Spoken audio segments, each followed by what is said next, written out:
you, Jim. Thank you, Lynn. Service of remembrance in a time of, I think it's safe to say, anxiousness, maybe fear, maybe hope. It was our hope that this hour and 5 minutes, be a little respite, a brief pause, not to deny, but to become re-energized. So I'm going to tell you a story.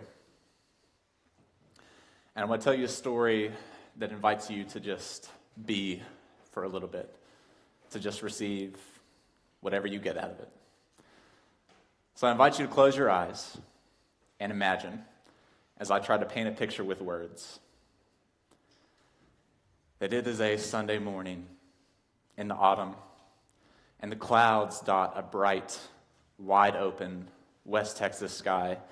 The sky is roughly the color of the ocean, or what you think the color of the ocean is because you've never actually been to the ocean. It is the bluest of blues, and you feel like you can stare straight up from Earth into the soul of the universe. And the wind carries all sorts of sounds and scents on it. Wild animals, wild flowers, the smallest hint of smoke from a controlled burn a few miles away. And a young boy sits on a dusty road in a dusty, beat-up Chevrolet pickup with one working blinker, a large crack in the windshield, every dashboard light lit up to let you know that the truck is more than 1,500 miles past service engine soon. The boy sits with boundless energy, extreme case of nerves, as he sits on a pillow, barely able to peer over the steering wheel towards a rusted cattle guard that protects the boundary to the family homestead ranch that the boy and his granddad only ever refer to as the country. And the engine clunks along and idle as the boy tries to line up the wheels with the stone barriers on either side of this cattle guard crossing that connects two parts of a road. And he can't decide if this is more like Jesus' admonition about a camel trying to fit through the eye of a needle, or if it is more like Luke Skywalker trying to blow up the Death Star without the aid of his X-Wing's targeting computer. And slowly, oh so slowly, the boy who is too small to be sitting behind the wheel of such a large vehicle takes his leaden-footed pressure off the truck's brake pedal, and the vehicle inches forward.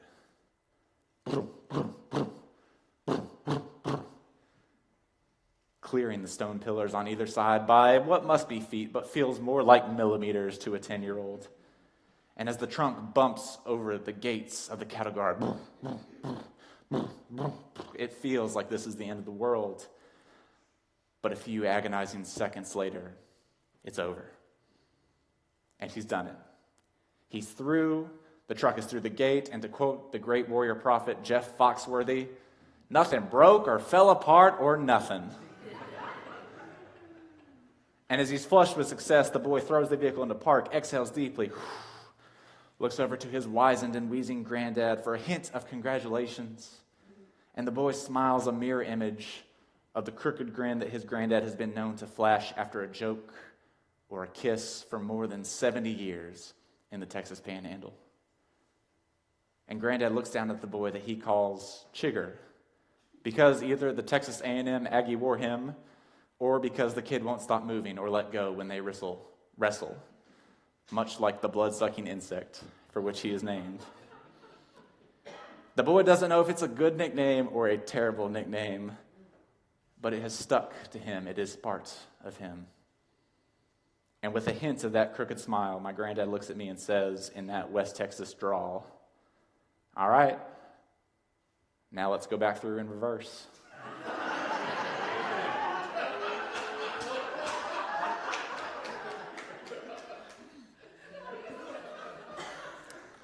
So that was probably the first time that I went through a gate forward and definitely in reverse, and I hated every minute of it. but as I've grown older, I have rarely stopped looking backwards over my life. I look back to see how far I've come and to see where I might be headed. I look back to reminisce on where my family comes from, to try and recreate a connection that fits with who I am today. So just a few years after that incident with the gates, just a few weeks after my grandfather's death from a heart attack, I sat in Dr. Whittington's freshman English class, where she pulled out a mystery box of items and gave us an assignment where she challenged us to write an essay on whatever we reached into this box and pulled out, whatever it was. I was dreading this, and I reached in and I grasped a cold piece of metal, just a few inches long, and I pulled out a little green pickup. And I exhaled in relief because I could feel my granddad speaking to me, clapping me on the shoulder and say, "Hey, stick to what you know, Chigger." Because I do know a little bit about trucks, and so writing an essay I thought would be easy, but I couldn't help in thinking about trucks without also thinking about my granddad and thinking about where we were from and all that he had taught me between those hacking coughs from years of breathing in the dust and the grits of the cattle business. I couldn't help but think about the numerous chores, the early mornings, the welding lessons, the howling dogs, the old men drinking coffee, the pretty girls in town and the homemade biscuits, fresh out of the oven and sopping with honey. Every memory is sweet, part of my soul's layers. And so I glance into my rearview mirror to get a glimpse of these things, to remember where I'm from, and to see how I have more layers now that they're still teaching me, that these stories stay with me, recreating these deeper meanings. So that's what I wrote about in Dr. Whittington's essay. And I wrote about how much I learned from my granddad and how I would keep learning from him, that I wanted to, that he had raised me and I missed him, and I didn't need to see his body in death because I remembered what he was in life. I knew that he was gone, and I wanted to remember that day in the truck and the gleam in his eye and the crooked smile that I inherited from him right alongside my deep red beard and my deeper love of black pepper. And so I put all these memories down, and I felt some of the grief drop off my shoulders, and it was kind of like I was shaking off the leaves in the fall. And I let these memories go and the stories flow, and I imagined that I put them into the bed of my little green pickup. And from that day, that became part of my spiritual practice, to add more memories and stories, joys and sorrows, now flowed into the bed of this tiny little toy. Late nights at the Waffle House, sports, dances, graduations, engagements, cross-country moves, weddings, funerals, ordinations, first jobs, first everythings. And it all started right there. So, as a 16-year-old, after a few years when it came time to get my own real-life, full-sized adult vehicle to drive myself into the future, there was no doubt in anyone's mind what it would be. And I put into the bed of my little green pickup the memory of driving 20 miles down a dusty road to a small town in West Texas to push in my lawn mowing money for a 1998 Ford F-150 pickup truck in green.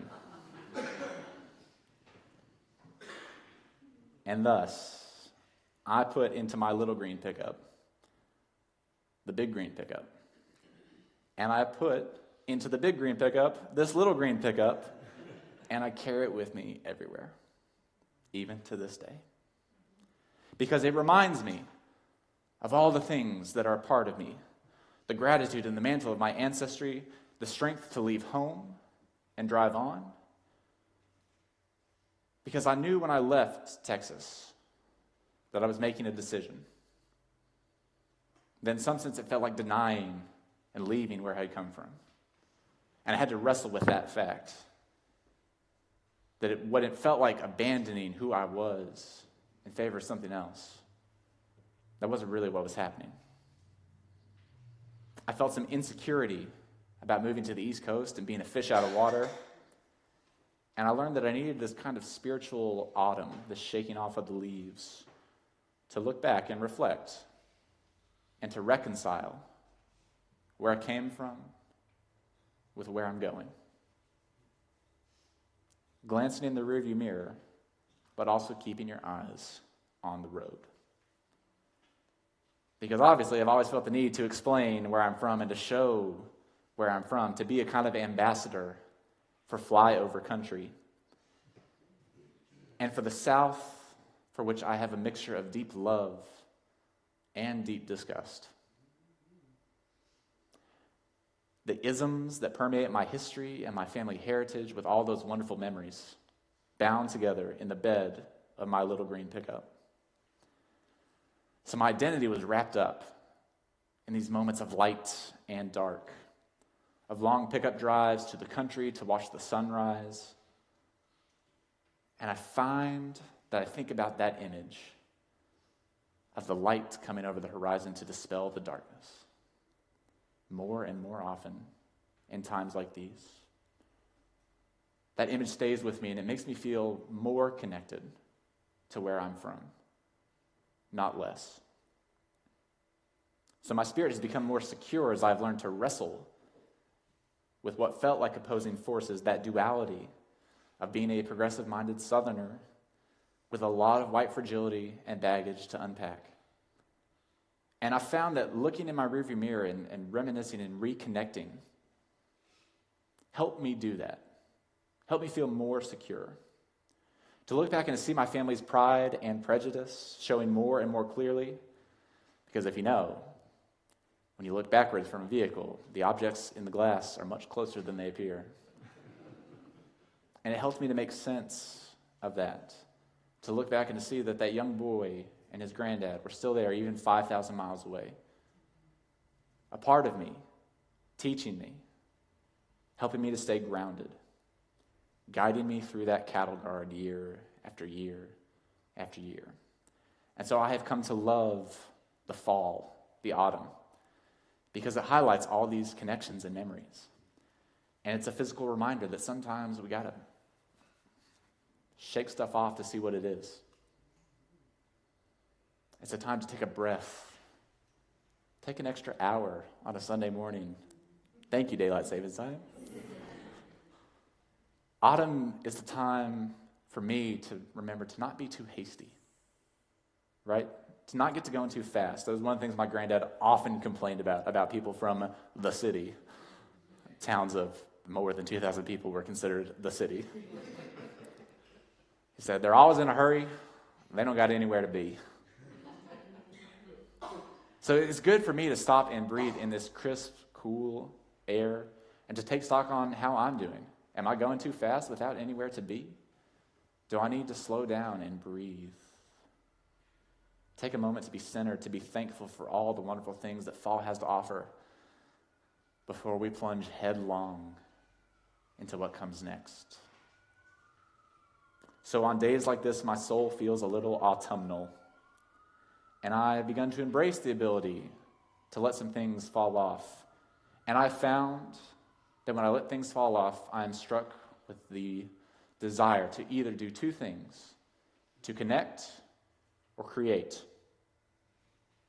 Every day, I feel the need to connect with new friends with whom I've just met, to go deeper. I feel the need to reach out to old friends with whom I haven't talked in a while, find out what's going on in their lives as we move into these different stages, houses, kids, jobs. But I'm also creating these new memories that I put into the bed of my little pickup. I glance in the rearview mirror, but I also keep my eyes on the road because I need both. So even though this autumn and last autumn and the autumn before might feel less like autumn and more like hurricane season, I find strength and hope in this holy cycle of nature that's reminding me that you got to let things go, let things die, so that something new can be reborn. So it is appropriate, I think, that we vote in November, because it creates this point break for the final end of the year, and it's a time where some things have to die before it is reborn through our collective action. And that's scary. It's uncertain. It can feel unstable, like we're going over the bumps in a cattle guard.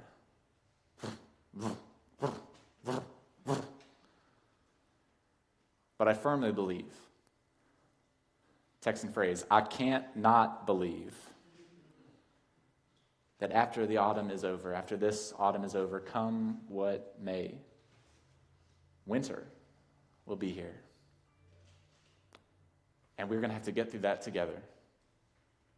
And it is through our collective action, through getting through this election and this term and the cold and the dark and the unbearable, it seems, the uncomfortable of the next few months, the next few years, whatever it looks like. If we get through it together, we can burst forth with new life. We're going to have to cross the cattle guard, take the bumps, before we can drive onto the smooth road. In that pickup with which we cross, we might have to share it with people with whom we don't agree. But trucks, my friends, are great that way, because they can carry all that stuff. Even if we have to separate some people by having some people ride in the cab and some people ride in the bed, till they're sure that we're going in the right direction. But we got to head into that future together. And trucks can do that. They're big enough to carry different ideas, different beliefs, different mottos, because they have to. They can carry joys and sorrows, weight, regret, hope. They have to. They can carry joy intermingled with fear, hope for the future of the coming spring, because they have to. They can create and connect and carry a young boy and his Texan granddad, the belief in our ability to overcome challenges while still remaining connected to the stuff that maybe we tried to jettison by leaving home. Part of us that makes us feel uncomfortable. We can learn to reconcile that, put it in the bed of our pickup, and carry it along. So just as the autumn trees bid farewell to their leaves, friends, we can choose to weather this storm, to reemerge in a new year with new life. We can choose to stay grounded and connected through spiritual practice, through community, and maybe, just maybe, just as the rain washes down a dirty pickup windshield, wiping away the dust and the grit that's beneath it, what's underneath looks better, looks new, gleams in the sunlight that has dispelled the darkness. To find the hope and the memory that's buried inside of us, stuff that we draw on in times of trouble. So the next few weeks do not have to separate us from our past, from our families, or from one another. I have felt that way for the past 3 years. And I'm learning to reconnect, to recreate, to find some kind of reconciliation, even if that means setting firm boundaries with people with whom I can just not talk right now. That is okay too. Because where there is turbulence, where there is discomfort, where there is bumps in the cattle guard sits preventing the crossover, you think. You think, there's no way I can get across that. That's what the cows think. That's why they work. At first glance, it looks like an impassable border, a solid boundary, that we are forever disconnected or separated, divided. But if we can find a truck, that will connect us all to a new future. So I hope you will join me in finding one of these for us. I hope you will join me in using all of the tools that we have at our disposal. If that is get out the vote, if that is working for justice and love, if that is taking a breath, taking a pause before we plunge back in. We're preparing for this ride of renewal, of redemption, determination, and bravery for the next few months, for the next few years. And it is my hope that when we look back on this time and tell the stories of these days to those who come after us, just as those who have come before us continue to teach us, it is my hope that when we look back and pass down what we have learned, that we will have a crooked smile or two to give to the next generation for them to put into their little green pickup. May that be so. Amen.